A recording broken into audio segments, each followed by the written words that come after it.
Hey everyone, welcome to my channel star cook and blogs. আশা করি সবাই অনেক ভালো আছেন। আমিও আলহামদুলিল্লাহ ভালো আছি।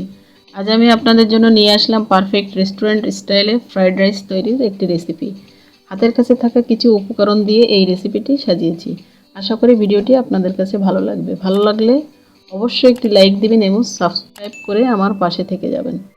আর অলরেডি যারা করেছেন তাদের অসংখ্য অসংখ্য ধন্যবাদ। ফ্রাইড রাইস রান্নার জন্য প্রথমে নিয়ে নিচ্ছি 1.5 কাপ পোলাওয়ার চাল। চালটাকে পানি দিয়ে ভালোভাবে ধুয়ে নিব যতক্ষণ না স্বচ্ছ পানি বের হয়। চাউলটা ধুয়ে সাইডে রেখে দিব। এবার চলে আসলাম ভাত রান্না করতে। চুলায় একটা প্যান বসিয়ে পর্যাপ্ত পরিমাণে পানি দিয়ে দিচ্ছি 1 টেবিল চামচ লবণ এবং 1 টেবিল চামচ সয়াবিন তেল। এ পর্যায়ে চুলাটাকে হাইটে রেখে ভাতটাকে রান্না করব। রান্না করতে 8-10 মিনিট সময় লাগতে পারে। চুলার তাপ অনুযায়ী কারোর কমও বেশি লাগতে পারে। এবার এই পর্যায়ে পানিটা ফুটে উঠলে দিয়ে দিচ্ছি আগে থেকে ধুয়ে রাখা সেই চালটা। দিয়ে এবার একটা স্প্যাচুলা দিয়ে ভালো করে নাড়াচাড়া করে নিব যাতে চালটা দলা পেকে না যায়। এই ভাতটা যত সুন্দর ঝরঝরে হবে তার রান্নাটাও তত সুন্দর হবে, ফ্রাইড রাইসটা তত সুন্দর হবে। ভাতটা কতটুকু হয়েছে তা কয়েকটা ভাত চেপে দেখলেই বোঝা যাবে। আমি একবার দেখেছি হয়নি, 1 মিনিট পর আবারও চেপে দেখলাম ভাতটা যতটা প্রয়োজন সে অনুযায়ী সেদ্ধ হয়েছে। 90% সিদ্ধ হওয়ার পর ভাতটা একটা স্ট্রেনারের ভিতরে ঢেলে মাড় ঝরিয়ে নিচ্ছি।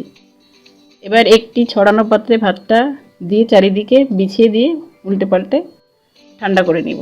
হাতে সময় থাকলে আপনারা 4-5 ঘন্টা আগেও ভাতটা রান্না করতে পারেন। আমি চালটা 4 ঘন্টা আগে রান্না করে ঠান্ডা করে নিয়েছি। আপনারা চাইলে আরও একটু আগে রান্না করেও রাখতে পারেন। এখানে আমি নিয়েছি ক্যাপসিকাম লম্বা ফালি করে নিয়েছি 1/2 কাপ, গাজর 1/2 কাপ, বাঁধাকপি 1/2 কাপ, ফুলকপি 1/4 কাপ, নিয়েছি বাটার 3 টেবিল চামচ,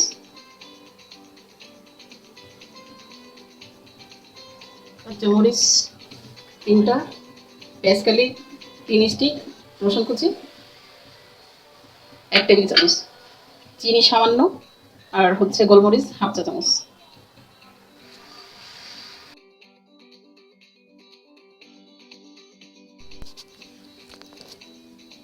এবার চুলায় একটি প্যান বসিয়ে চুলাটাকে ধরিয়ে দিয়ে প্যানটা যখন একটু গরম হয়ে আসবে সেই পর্যায়ে দিয়ে দিচ্ছি বাটার।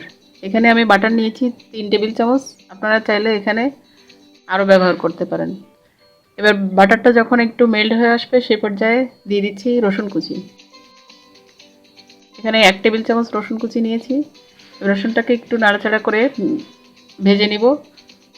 এই পর্যায়ে দিয়েছি আগে থেকে যে সবজিটা নিয়েছিলাম সেই সবজি। এখানে যে সবজিটা সিদ্ধ হতে একটু সময় নেয় সেটা আগে দিতে হবে, দিয়ে একটু নাড়াচাড়া করে সফট করে নিব। এখানে দিয়েছি ফুলকপি। ফুলকপিটা সফট হলে এবার দিয়ে দিচ্ছি গাজর কুচি, দিয়ে আবারও একটু নাড়াচাড়া করে নিচ্ছি। গাজরটা যখন একটু সফট হয়ে আসবে সেই পর্যায়ে দিয়ে দিচ্ছি ক্যাপসিকাম কুচি, বাঁধাকপি কুচি আর কাঁচামরিচ কুচি, দিয়ে আবারও একটু নাড়াচাড়া করে নিচ্ছি।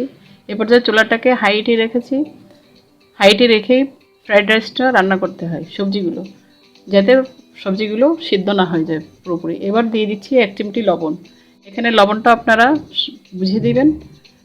দিয়ে দিলাম পেঁয়াজ কলি, দিয়ে আবারও একটু নাড়াচাড়া করে নিয়ে এক সাইডে রেখে আমি দিয়ে দিচ্ছি 2টা ডিম। ডিম দুটো আগে থেকে 2 চিমটি লবণ এবং 1 চিমটি গোলমরিচ দিয়ে রেখেছিলাম, সেটা এবার দিয়ে স্ক্রাম্বল করে নিচ্ছি। ডিমটা খুব বেশি ভেজে নিব না, তাহলে ড্রাই হয়ে যাবে। সবজির সাথে এই পর্যায়ে আমি একটু দলা পেকে আসলে আমি সবজির সাথে মিশিয়ে দিয়ে একটু স্প্যাচুলা দিয়ে কেটে দিচ্ছি। এবারে একটু নাড়াচাড়া করে যখন একটু ভাজা হয়ে আসবে তখন দিয়ে দিব আগে থেকে যে সিদ্ধ করা চালটা রেখেছিলাম সেটা।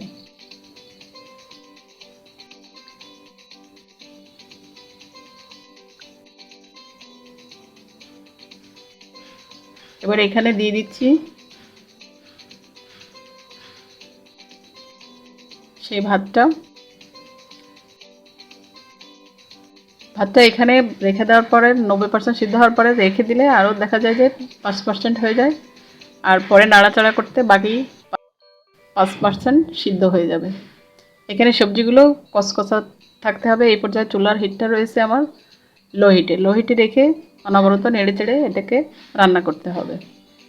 এখানে দিয়ে দিচ্ছি সয়া সস। এখানে আমার সয়া সসটা ডার্ক সয়া সস, সেজন্য আমি এখানে হাফ টেবিল চামচ নিয়েছি।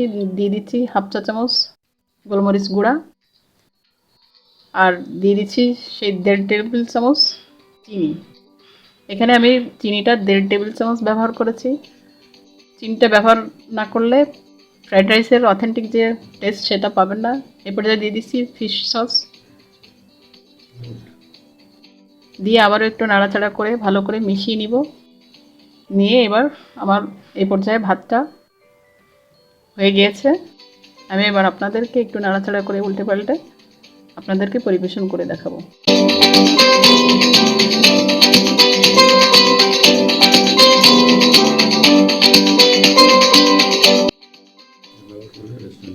এভাবে যদি আপনারা আমার এই টিপসগুলো ফলো করে রান্না করেন তাহলে রেস্টুরেন্টের মতোই স্বাদ পাবেন। এবার বাচ্চারাও খুশি হয়ে যাবে।